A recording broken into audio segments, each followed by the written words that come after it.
आज दिनांक 21 अप्रैल 2024 को एसएफआई हिमाचल प्रदेश राज्य कमेटी का डेलीगेशन विश्वविद्यालय में 12 छात्रों के गैरकानूनी निष्कासन को वापस लेने की मांग को लेकर हिमाचल प्रदेश के शिक्षा मंत्री रोहित ठाकुर से मिला। एसएफआई का आरोप है कि छात्रों का निष्कासन विश्वविद्यालय प्रशासन ने प्रदेश की कांग्रेस सरकार के दबाव के चलते किया है। विश्वविद्यालय में 20 नवंबर 2023 को कुछ बाहरी लोग विश्वविद्यालय कैंपस में आकर माहौल खराब करने का काम करते हैं और उनके द्वारा एसएफआई के कार्यकर्ताओं पर हमला किया जाता है। इस झड़प के बाद विश्वविद्यालय प्रशासन द्वारा एसएफआई के 12 छात्रों को राजनीतिक दबाव के चलते छात्रों का पक्ष सुने बिना विश्वविद्यालय से निष्कासित किया गया। एसएफआई का मानना है कि यह निष्कासन पूरी तरह से गैर कानूनी है, क्योंकि विश्वविद्यालय के ऑर्डिनेंस में यह साफ साफ लिखा है कि किसी भी छात्र को निष्कासित करने से पहले उसे विश्वविद्यालय द्वारा उसका पक्ष जानने के लिए नोटिस दिया जाएगा। किन मुद्दों को लेकर उनको ज्ञापन दिया, क्या वहाँ का आश्वासन? नमस्कार, मैं दिनेश दंटा, एसएफआई राज्य कमेटी का एक प्रतिनिधिमंडल आज माननीय शिक्षा मंत्री से उनके आवास स्थान पर मिला। राजीव, हमारा जो मुख्य मुद्दा था वो आप तमाम लोग जानते हैं कि नवंबर माह के अंदर हिमाचल प्रदेश विश्वविद्यालय के अंदर कुछ आउटसाइडर ने आकर एसएफआई के लोगों पर अटैक किया और बाद में जब झड़प हुई तो एसएफआई के 12 लोगों को कैंपस से एक्सपेल कर दिया गया और उस एक्सपल्शन को बिना किसी शो कॉज नोटिस के किया गया। और हम लोगों ने इस बात को प्रमुखता से माननीय शिक्षा मंत्री के सामने उठाया कि ये गलत तरह की एक्सपल्शन थी और ये पूरी पॉलिटिकली एक्सपल्शन थी और इसको जो है वापस किया जाए।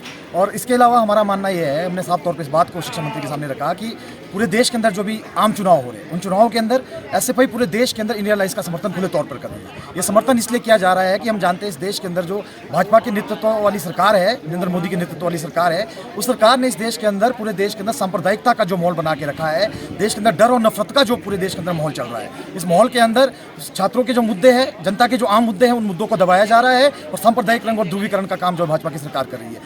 हमें पता है कि अगर छात्रों के मुद्दों को या जनता के मुद्दों को प्रमुखता से उठाना है तो इस भाजपा की सरकार को सत्ता से बाहर करना पड़ेगा। तो इसके लिए हम मानते हैं कि इंडिया अलायंस का समर्थन पूरे देश के अंदर करे है। हमने माननीय शिक्षा मंत्री से कहा कि हिमाचल प्रदेश की जो कांग्रेस सरकार है, अगर वो छात्रों का समर्थन इस प्रदेश के अंदर चाहती है तो उसे एक्सपल्शन को रिवोक करना पड़ेगा, अन्यथा जो छात्र उसके खिलाफ पूरे प्रदेश के अंदर कैंपेन करेंगे। इसी मांग को लेकर हम मिले और शिक्षा मंत्री ने हमें आश्वासन दिया है कि जल्द से जल्द इस एक्सपल्शन को जो है रिवोक किया जाएगा। आज एबीपी का एक प्रेस विज्ञप्ति भी आई है, बयान आया है जिसमें उन्होंने मांग की है कि एसएफआई को बैन करना चाहिए, क्योंकि एसएफआई के द्वारा ही गुंडागर्दी यहाँ पर शिक्षण संस्थानों में मचाई जाती है।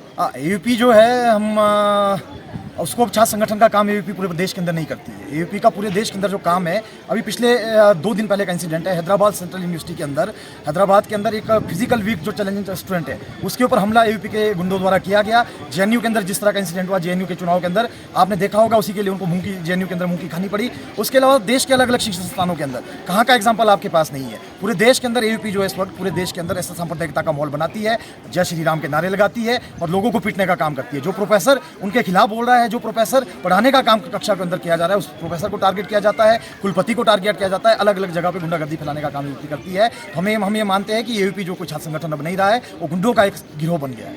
हम ये मानते हैं कि एसएफआई को बैन करने की मांग है तो हास्यास्पद है, हम इस बात को मानते हैं। और फिक्र हमेशा मेरे साथ रहता है।